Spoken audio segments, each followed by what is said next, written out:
So the wrong politicians and media figures in Canada are probably going to take the wrong lesson away from what just happened in the US election, where the guy who spent millions on ads saying trans people are bad won. I'm Mel Woods, I'm a senior editor at Xtra Magazine, and I've been covering Canadian politics going back to the first Trump administration.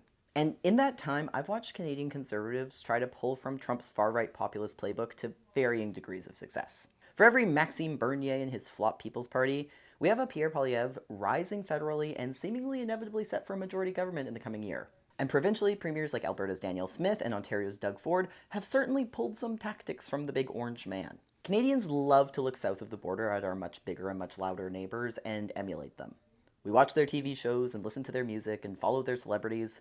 Same goes for our politicians looking to their politicians. And now, that big boisterous southern neighbour has re-elected a self-proclaimed anti-trans dude as its leader, whose final campaign push focused on millions of dollars of ad spending villainizing trans people. Kamala is for they, them.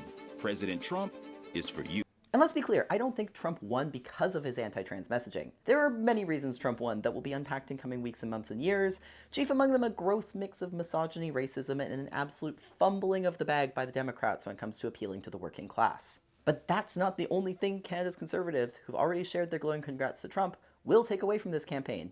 No, one of the last messages of the 2024 campaign was trans people equals bad. And the guy who said that won. So don't be surprised if the Canadian right takes that and runs with it. We are in the midst of an unprecedented wave of anti-trans legislative hate in Canada.